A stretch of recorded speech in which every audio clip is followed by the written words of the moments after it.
Hello, everyone, and welcome to the Future of Space. I'm your host, Daniel Fox. Our guest today is Susan Paley. Susan is the CEO at Droplabs. She has a long history of working in the audio industry with brands like Harman and JBL. Prior to Droplabs, Susan was the first woman CEO at Beats by Dre. Susan, welcome to the Future of Space. Thank you. Thanks so much for having me. It's going to be the first time that I bring the notion of sound and space and the human experience of sound. But before we go there, could you share with us what for you are three words that capture the essence of space? Yeah, I thank you for asking me that beforehand, because I would have been like, because there's so many words. But I think if you think just infinite came to me, mysterious and beautiful. If you had the opportunity to go to space, would you take it? Would I take it to view the Earth, like the famous view of the Earth from a different perspective? I don't know how anyone could not take it, just to experience it. And to feel your relation in a cosmos, on a total, like, we think our world is everything. I think LA is everything, right? But just to be in that perspective, I think it would be hard not to. Well, I mean, right now it's mainly rockets. Starting in 2024, we're going to have companies like Space Perspective, where you can take a balloon, a giant. I don't know if you've ever seen their setup, but it's a capsule with a giant balloon, and you go up to 100,000 feet, and it's high enough so you get the curvature of the Earth and you get the blackness of space. And you don't lose gravity, and in the capsule, there's a bar and then there's a toilet, and it's a 6-hour journey basically. And so more and more, there's going to be opportunities for people. I smell a great business. Yeah. That's going to have quite a wait list on that one. Yes. Now, I know that there is a science story of going to space. Obviously, for a lot of reasons, there's a technology story of going to space. But what would be for you the human story of going to space? I'm a sci-fi fanatic. And so if you've read sci-fi, whether it's dystopian, whether it's the golden age from the 50s, many people believe, you just look at climate change we were just talking about today. There is going to be a human story where there's one level of the human story, which is just exploration, right? Wanting to know what's out there. The one-way trip to Mars, right? There's another human story that's like, we are running out of resources on the Earth, and we are going to need to find, whether it's floating cities, what have you. And it's interesting too, because if you think about science fiction just in general as like a portent of things to come, and you think about how there are themes, no matter where the science fiction is coming from, if the authors, doesn't matter what their backgrounds are, what countries they're from, it's almost the epigenetics of like what we're feeling, that we are going to exhaust the resources on this planet. We are going to have to get really creative. There was an amazing book called The Ministry of the Future that came out a couple of years ago. And it was really, when I say science fiction, it was science, a fictionalized account of science. And it's about the creativity that happens when climate change cannot be ignored, and we are like in desperate measures, right? It started with a wet bulb event in India that killed 20 million people. That's how the book opened.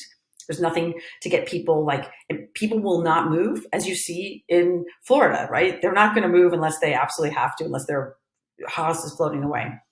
So I think this human story of like, we're going to have to get incredibly innovative, like use technology in a way we've never used it before to survive and to thrive, right? And those are basically the human themes, right? And again, then there's always the edge of like going back to Magellan, which I see you referenced in your, in your background, right? Of like, what's out there?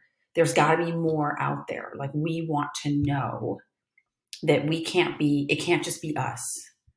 So there's all of these human themes since like when people were staring up at the sky thousands of years ago, what's out there? Where do I exist in the cosmos? Like, what's my role? So I think they're tremendously human themes, that are supported by technology and technological advances.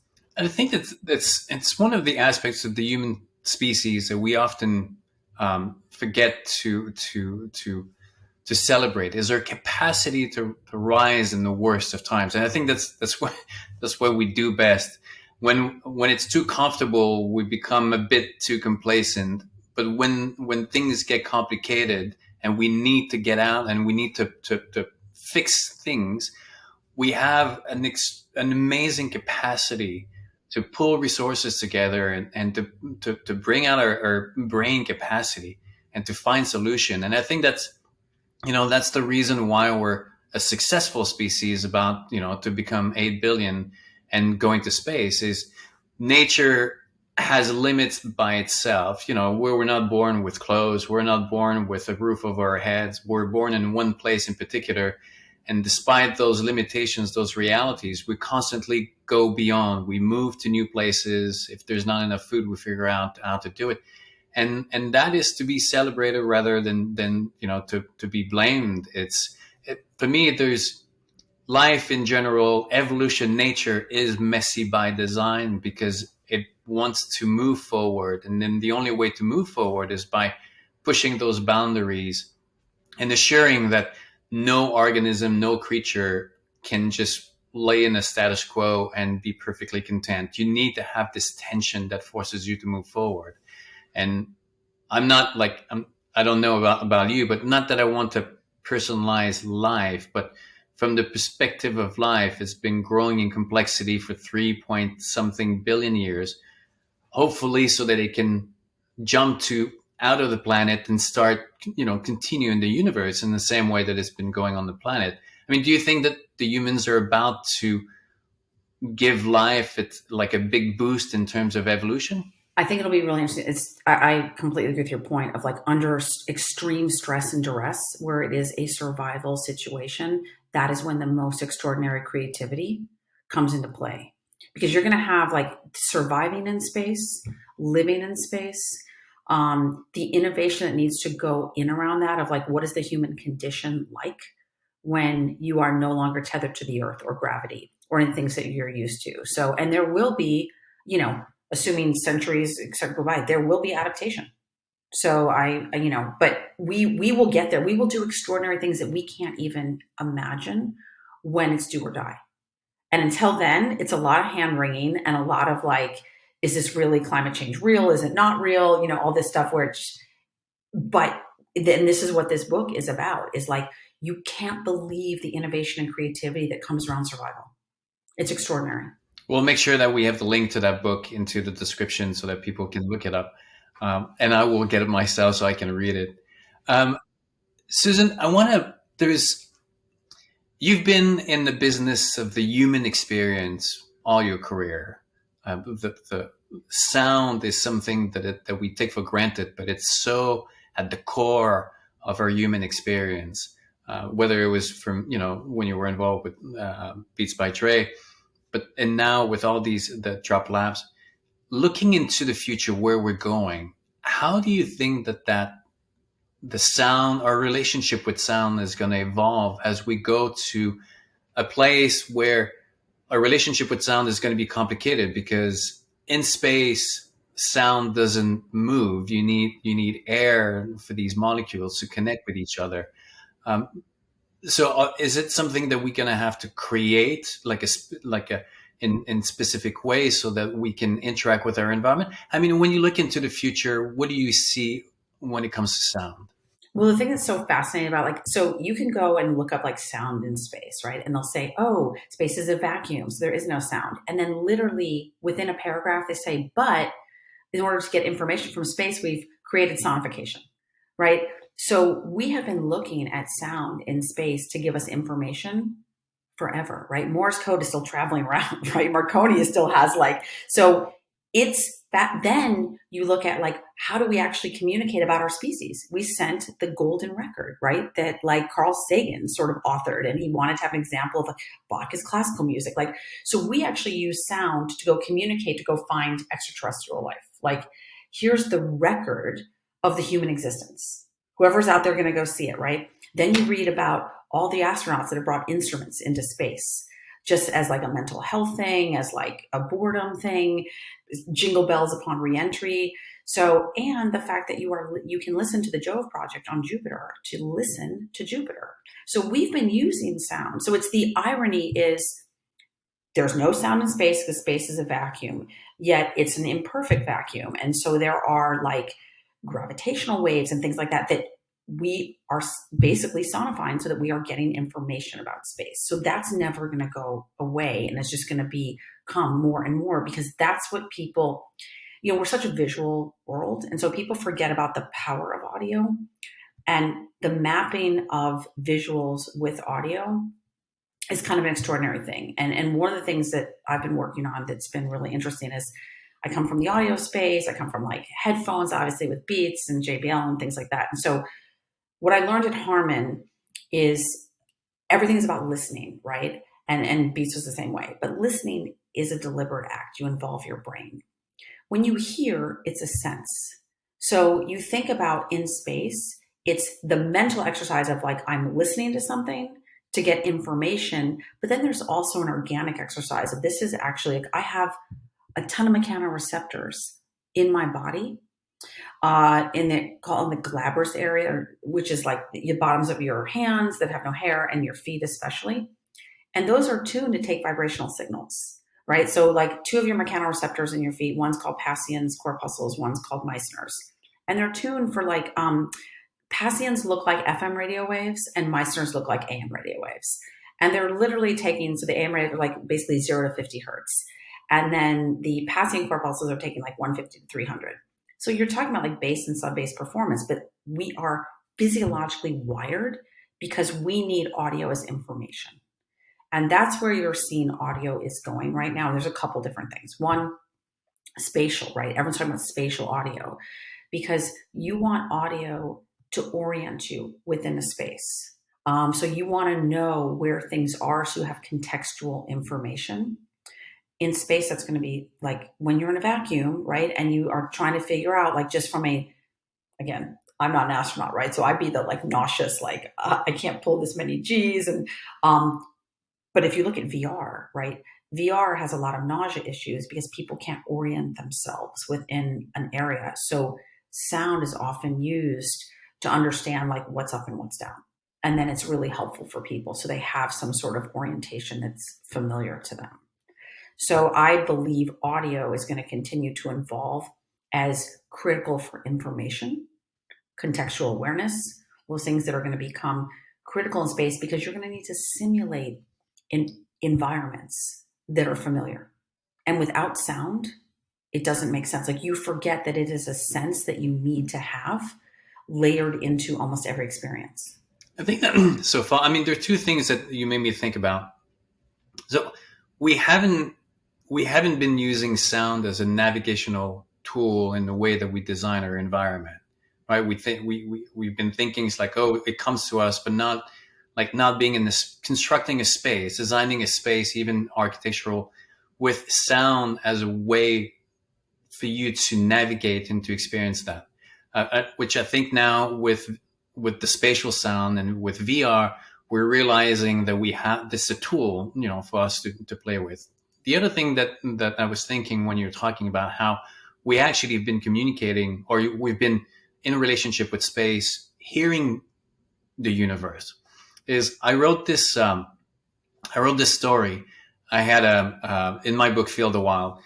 It's called The Power of the Voice. And in that story, it's my closest encounter with a black bear. And to make a long story short, basically we had a standoff, the bear on its hind legs and me on my two legs, just like a few feet away. And it was really a standoff, like a Western duel. But the story that I write is about how our voice is our first and best tools to broadcast our intentions and our energies to the world.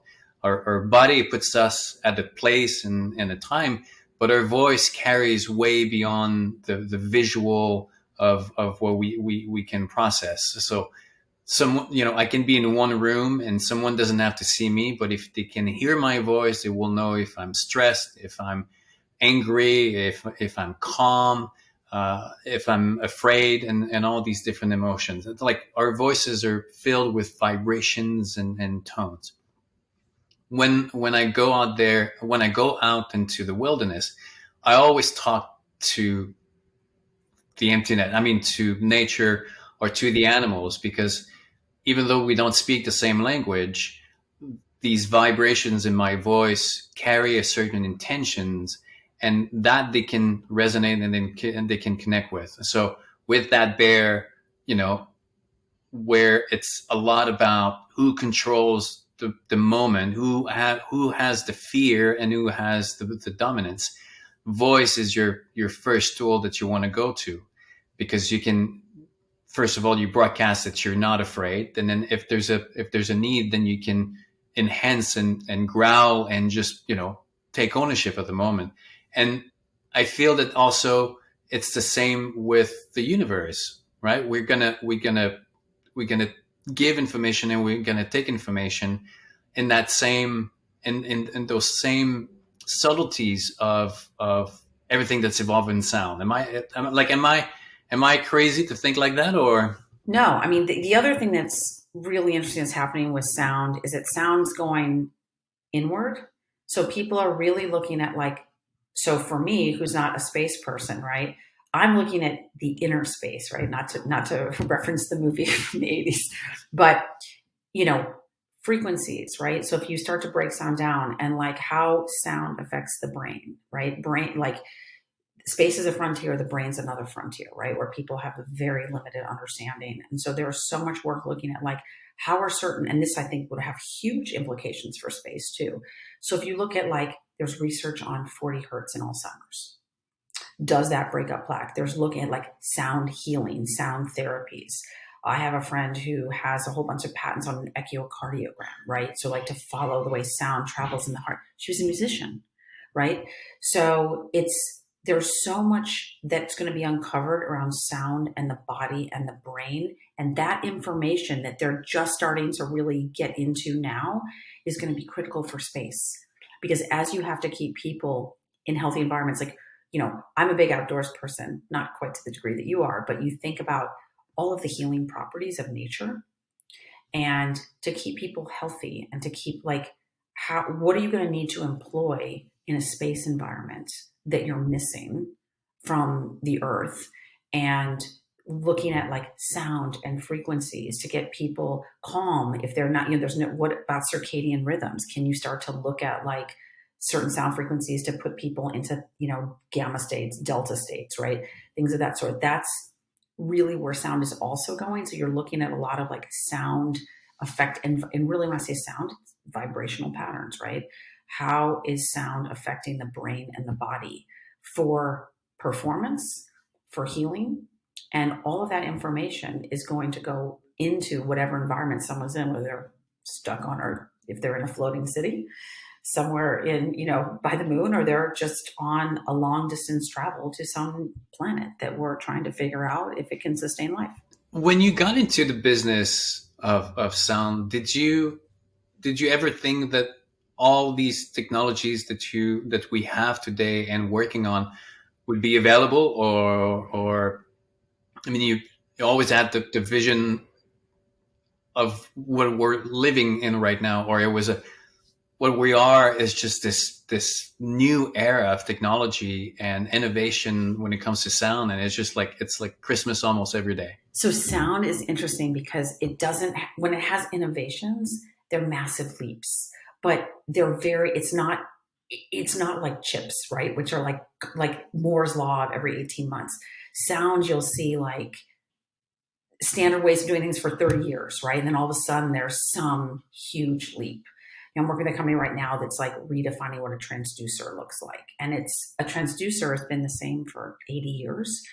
So the innovations in sound tend to be gigantic or very large, but not often, right? So there's more refinements. And I think now is really thinking through, like when I started at JBL and Harman, it was all about how do you create the externalized environment of you listen to the energy, and a lot of it's energy, right? Sound is energy. So there's energy of live music. How do you create that when through recorded music, right? So it's always like, how do you simulate what goes on in, call it the real world, call it nature, call it at a concert? Like, how do I take that into a digital realm, right? When all of music became digital. And then for headphones, the holy grail was, how do I get the sound that's between my ears externalized? How do I make it sound like I'm in a space?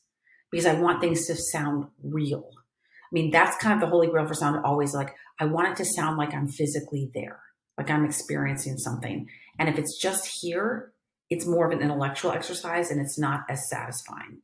And so you get into like everything like math, right? And physics. And the whole idea of like head related, like there's a thing called HRTF, head related transfer function. And how do I make sound seem externalized when it's internalized between headphones? And now spatial was like the big kind of like, because people were talking a lot about 3D sound, and it really, it felt very canned and didn't feel real. People really understand what good sound is. And you can call like, they have a thing in audio called golden ears, right? And golden ears are people that seem to, you know, they were the ones who would test the speakers. Oh, golden ear says that this is like a great speaker, and it's always behind a screen and double blind tests. And the interesting thing is that if you know, went and next to a golden ears and you had to go look at listen to 5 speakers, you'd come up with the same speaker the golden ears did, because it's really a human thing.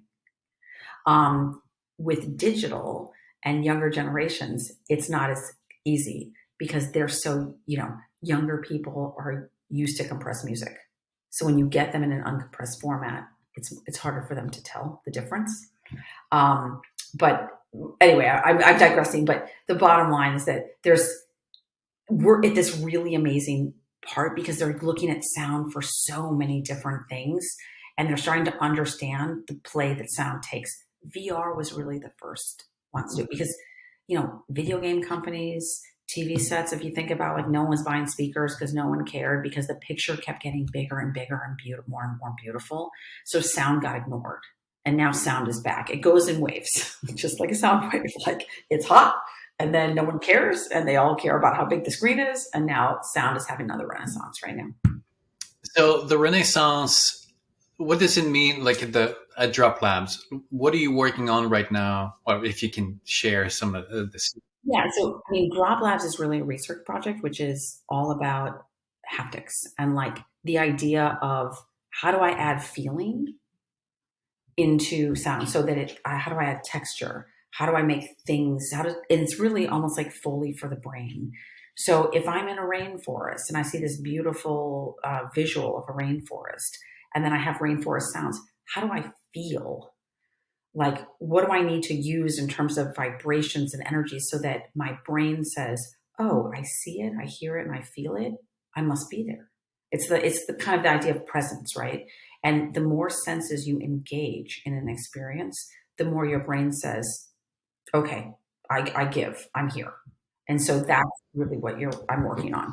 Because it's in, I mean, I have my Quest, my Meta now, but it's incredible to see how your brain is quick at realizing it's a virtual environment. Like it doesn't take a lot for your brain to go and say, okay, I know this is not real. I'm in a simulation. And from the minute that it does that, you become more of a spectator rather than an active player. So, like you just said, it's how do you recreate? How do you re-engage all these senses so that the experience becomes super immersive as opposed to you know, watching from a different place? And your senses of the tactile, how can you have that relationship with sound? I mean, there's a physicality to live, there's a physicality to sound that all these things we take for granted because they're always around us, and we don't really pay special attention because we're mainly visual. But if you take those elements out, there's a certain shallowness to these experiences that we need to bring back, and sound would be a way for that, correct? Yes, VR companies understand how important it is to make people believe they're experiencing, so that it's more emotional for them, it's more powerful. If it's, you know, a lot of VR, obviously besides gaming, there's a lot of healthcare in VR right now. Whether it's pain management, whether it's like connectivity, all these other pieces, like the more this feels real, the better, like the sort of healing or benefits of the experience are. So VR understands it, but again, we're like just scratching the surface. No one's done it really well yet. A lot of the quote haptics and touch companies have all kind of been struggling, even though it's such a powerful piece of the experience. Because normally because we over-index visually, if you think about game developers and who are the people developing for VR, they are driven by the visuals, by the physics engine. And the big joke is that a lot of the audio developers are like in a closet somewhere. So like in terms of the hierarchy, that is starting to change, but it's very different. And again, but gamers understand that audio is information. So they're very interested in spatial because they want to know on a first person shooter or any kind of training simulation, if someone's coming from my left side, I need to know, because this kind of to tie back to space, if you think about a fighter pilot and you think about how much information, so fighter pilots, they've already done the studies. There's way too much information coming at them visually. They cannot process all the information that's coming. It is humanly impossible. So they rely on reflexes and they rely on pattern recognition. And so you start to think about like, what are the non-visual ways that people can get information to make decisions, to like activate reactions that are the correct reactions. And that's where audio, touch, tactile elements come into play, because you can't just rely on this sense for decision making. And that's going to be important in space too, like the complexity of exploration there, living up there, the amount of information. You have to think about how people are going to be able to process the information they're getting and how many different ways their brain needs to get information so they can make split-second decisions. So in the last, decades, we've realized that, we can listen to calm music to help us sleep. Sound is becoming, you just mentioned in the health department, we start to understand the power of sound.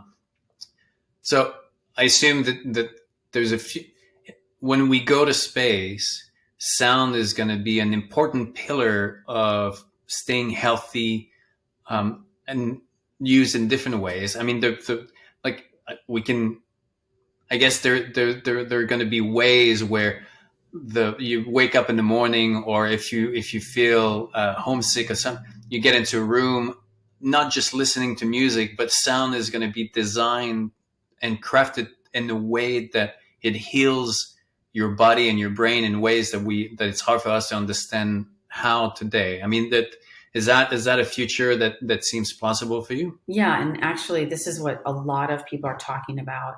I think, especially because you think about how the nature of work has changed, right? And so all of these companies are looking at, we have unused spaces, right, where people aren't coming to the office. And I'm having a lot of conversations like, what can we do with physical spaces, and reimagine them, that they provide, whether it's like immersive experiences that can help with team building, can help with performance, can help with mental health. And so if you think about, I can walk into a space now with a combination of AR, visuals. Let's say I want to have a meditation experience. So again, going back to like a waterfall, a rainforest, I am dropped in, I have visual bleed everywhere. So it really feels like I'm in the center of it. I can have activated floors that like, I can also have spatial audio of like birds that are flying by, right? So I really trick my brain into feeling the floor can get colder, can get warmer, all these things. Like, I'm here. And so it's very healing for me. You can also, simulations for people who are going into training, right? And so this is where you think about like all these spaces using tactile, using audio, using visual, using AR to really, and so these experiences that people will be having here will translate into what's going to happen in space, where people have to go into certain environments. Like I said, especially mental health isolation, physical activity, I'm gonna go run up a mountain, right? Like I'm hiking Kilimanjaro. I'm doing whatever, right? When you have blackness in space, you're gonna have to really play with like, I need to leave this environment and know that I've got more than the physical limitations and construction of a very small ship. But all this is going to be really like, we're doing this now, and I think the best of this stuff is going to translate when, for the people that leave, like space is black, a lot of it, right? There's not sometimes. So if you think about the human experience of like, it's black, I mean, like total darkness for long periods of time. I have a very limited physical environment, and so being able to transport me into like more areas that I'm comfortable with, areas that feel like I don't have the limitations that I'm currently dealing with in space, is going to be really important for the mental health and performance. I mean, astronauts and the first people going to space, they're going to be athletes, right? Because like it's not easy to live in those conditions. So a lot of the work that's being done in human performance and simulations and training exercises, that will all translate into what needs to happen out there. There's there's so much. I look at my life, and most of my stress comes from sound around me, because I'm someone who is really in like perceptive and in tune with my environment, and this is one of the reasons why I think artists and myself, like I go into nature and I can pick up the subtleties, because I'm connected to everything. The problem is that when I'm surrounded by a lot of noise, I can pick up on these little noise everywhere, and then once I'm zoned in, then I cannot not hear them. So the best my my best friend are my noise canceling headphones. Like, it's, my wife often like complains the fact that like when I get up in the morning, I put them on and then I disappear. I get into a zone. But it's such sound has such a capacity to stress, and but both also to heal. And it's so interesting to see how we're developing, we're our relationship with sound is growing in depth, because we understand its power, even though it's been more in the background. Now we're starting to put it on the front seat, and understanding how it can be more active in our lives, and how we can play with it. And I guess from your end, it must be super inspiring and exciting now to look, when you were saying it's like how about in these places we thrive because we have to find solutions, and now we have the perspective and the desire to go so much more further with sound, that there's this collective and the energy pushing into trying to figure out what new we can do with sound. Correct? Yeah, I mean, if you look at just what I mean, we're at like the forefront of a huge revolution in technology, right? That's Web 3, right? Like it's the next big sort of like revolt of like, okay, well, we did Web 1, now we did Web 2 and Web 3, and so all the rules are changing. The entire infrastructure that this thing is built on, and so the whole metaverse and this idea of like, what does a virtual experience feel like, look like? There's companies doing work with smell, right? Because again, what really, especially like I look at my son, and the whole idea of, when they talk about people can think in like 3 screens, my son's like in 5 screens, right? And so there's a permeability in these environments where people can like easily come, because it's like, we used to get online, right? And it was like a deliberate act. These kids, and especially when I showed my son VR for the first time, I remember like I showed an adult and they were like, "Oh my god, there's like a cow right near me. Like I can't believe it. This is so crazy. Like it's going to change everything." And my son, who was like 4 at the time, was like, "Okay." I mean, like it was all accepted. It wasn't like cool. It was just his reality, that just he just incorporated that in, like no big deal. So you think about this generation and Web3, and the fact that you're like in all these different screens from a 2D to a 3D, and it should be seamless. And so that's where like there's so much innovation around like how do you make things seamless? How do the borders start to disappear between I'm going in the metaverse, I'm going into nature, I'm still like it. These people, the next generation, they're not going to care because they need to get whatever they need to get out of these experiences. They need to be architected in such a way that the outcome that you want is built in with technology. But we are at the beginning of like, I mean, you go to metaverse stuff right now, and it was like, I'm in a metaverse thing and no one's there. It's like these avatars that are like, oh my God, I don't have a hand. Like, I don't know what I can do. Right? So it's like, I'm dying laughing when I did this. Like, I did a conference in the metaverse and we were laughing so hard. Like, people are bumping each other. Someone's stuck in the lobby. They can't get in. And we just think, oh God, these are so early days. Like, people are going to be laughing at this like in 10 years. Do you, we often imagine the future with like having lenses in our eyes that are layered with all these the different options, like glasses, but they're at the point of lenses. Do you think that we will have the same thing for the ear?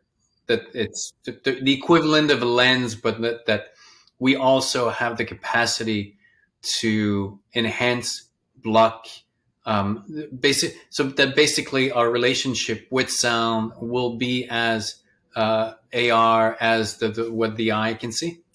Yeah, I have always been a believer that we're going subcutaneous. Like, like all this stuff exists on the outside, but getting it like, and this is again going back to health, right? If you think about the constant monitoring that needs to happen physically here, obviously in space, right? The continuous glucose monitors, which are now like, and that's again the first level where it's imprint, right? You've got actual needles in the skin pulling data. They are crossing over into normal consumer, right? But people wanted to monitor their health. So everything, I believe, will start to go, you will stop wearing things that are physical appendages and they will go just underneath the skin and they will be doing continual monitoring, or they'll go in the eye, or they'll go in the brain. So yes, I believe we are headed that way. It's so exciting. I mean, just the thing that all these new experiences that we're about to bring into our lives, and these new technologies are going to basically transform the way that we interact with our environment, and that we're able to discover that what was maybe didn't have a sound that we could hear now has been translated or processed through a fabric that gives you a sense of these different noise and sound around you. I mean, it's the first time I found myself, back, I would say 5 years ago, you would tell me if you had the opportunity to live until 150, 200 years old, I'd be like, nah, I think 100 years on this planet is enough, with the way things are. Now I find myself that if someone gave me the opportunity to live for 500 years, even if I would be homeless for 400 of them, I would be like, yes, because I just want to see. I feel like we're right we're just cracking open this door to a new world that's going to be absolutely mind blowing of what we think can exist. Do you feel similar? Yeah, I mean, my son's 11, and so I think even with him, I'm like, what is he going to see? Like, he's even more on the cusp than I am, right? And so you just think about like, is he going to leave the planet? Right? Like, what's that going to look like? Is he going to take a vacation somewhere? It's like off Earth when he's like 60 years old. So, and just the way technology is just a different experience for him. It is so intrinsic to everything that he does. And so, to your point, subcutaneous, everything that you physically wear interacts with all of your stuff, right? Like, everything becomes seamless and smaller, and you just move more fluidly through all these different worlds. This is going to be so interesting. Now, Susan, I mean, you're a CEO of Droplabs, founder. You were a CEO of Beats by Trey. If What would be your words of wisdom by Susan Paley? What would they be? One, I think it's people need to really know that they need to trust themselves, right? There's a lot of answers that you have. And if you can calm down, and this is get rid of the noise, when you're faced with big decisions and big, like, you have the answer. You need to trust that you have the answer. Also, you need to learn how to listen. People are terrible listeners, and you get so much information. And so, like, if you, but not just like, but I'm talking about active listening. And this goes back to what you're saying. You will really understand where someone's coming from, opportunities. If you hear, you'll hear it in their voice. You'll understand how they need to be talked to, how they need to be interacted with. So the art, listening is an art. And the better you are at that art, the more successful you're going to be. So I would say, like, trust your gut, learn how to listen, and if things aren't working, where you feel like you're pushing against stuff, try a different tact. Because when things are working, they get more effortless. And maybe your approach is wrong, maybe something isn't working for you, but things need to move at a pace, and you can feel it when stuff is working and happening.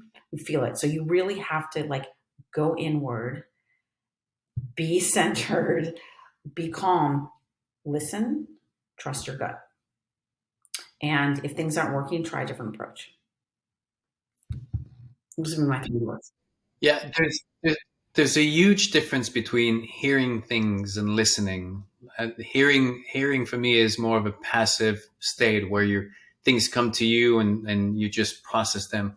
But listening is really like active, like looking out for these cues. And when you listen to people, there's really not just it's hearing the words, but hearing the way that they're spoken to you and the way that they come to you. And it's about the energy within those words and everything.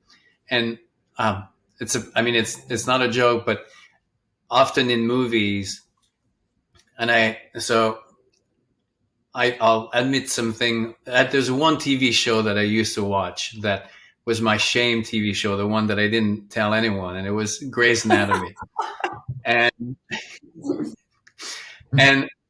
that was the only show that, like, I would never tell anyone. Now it's out in the open. But I was amazed how Grey's Anatomy was a collective of characters who were incapable of listening to each other. There were so many scenes where one is trying to communicate and then the other one is like constant, like they were all so self-absorbed in their own little world that I don't think that I've ever seen a scene where one is really listening. And it really struck me because it's if through movies and the media that we watch, there's always this reality. There's no model of listening. Everybody's just communicating without listening. Then unconsciously, this is how you become. And I think that more and more we need, like from even in school, we need to give people the skills to truly listen to their environment so that they can be more connected and more aware to it. And I'm sure that you're giving your child the skills, right? Yeah, my child's interesting. So my child is Ethiopian. And so it's always a fascinating experience for me because I come in with my neurotic, like, I coulda, shoulda, woulda for in the past. What am I going to do in the future? And he epigenetically is extremely present as a human. And so, and the way he lives, and maybe it's because it's, a lot of generations of subsistence farming and things of that sort, but he comes in with a different set of wiring. So I get to watch a person who I love, who experiences the world in a very different way, in a lot of ways, a very healthy way, because he is much more naturally present, which allows him to be fully involved in his experiences instead of having a tape that I sometimes have to stop myself from playing. I'm like and so that's been a really interesting, so I really applaud him for that. And so when I bring in my own craziness, I'd say, Mommy's just really stressed out. And he's like, yeah, I know. Like, he knows, like, that's yours. I'm not taking that. You get to keep that. I'm like, exactly. And the last thing I'll say that, which I think is really important for people to understand, given the context of, like, we're at the forefront of a huge technological revolution, is that it's even more important now to be human, because around all this technology, um, people need to be human. And when I say human, it's like, think about, it's grace, it's empathy, it's all those things that make people human. And nothing is more important to, around all this technology, around all this ingestion that we have, is that we stay human. And that's the human decency, the human empathy, all the things that we can't lose sight of because we're becoming cyborgs, you know? So that's the juxtaposition that we're going to really have to balance, that we don't always do a great job at. Well, I think we always have to be threatened with the loss of it to be reminded of it. So then we do the necessary to be reminded that what it is to be humans. I'm not too afraid of machines taking over, or because there's an essence to the human experience, and that we, every time that we think that we're just going to disappear into this hole of technology and becomes like machine, there's a realization of what makes it so precious, and then we become more defending on these pillars. Like, I'm always reminded of in that scene in the movie with Keanu Reeves, and the world stands still, and it would he comes and destroy the planet, and then there was a fellow aliens who came to the planet before, and then given the opportunity to leave, he's like, no, I'm going to stick with the humans, because there's something so precious to the human experience that, like, it's beautiful, and I love it. It's messy, but I love it, and I can't wait to see where it's going. Susan, if people want to get in touch with you, you're on LinkedIn. I'm on LinkedIn. I think that's probably the best place to get a hold of me, is to just shoot me a note on LinkedIn, and I will try to respond in a very timely fashion. And this has been amazing. I'm sorry I didn't get to interview you. Like, I love all the stuff that you're doing, and the wilderness, and the beautiful photographs, and so it's awesome. But I know when you come to LA, we'll meet up and talk. Yes, absolutely. And I'll send you some photos. I grew up always with headphones. I disappear in music. And for me, music is my escape. You'll laugh at the images that I'll send you. And I'm really looking forward to meet in person, and we'll share a good meal, bottle of wine with some nice music and a Yes, nice environment, and we'll continue love this it. conversation. I have a place to take you for that. Excellent. Looking forward, Susan. Thank you so much, and looking forward for our Thank next you time. so much. Take care.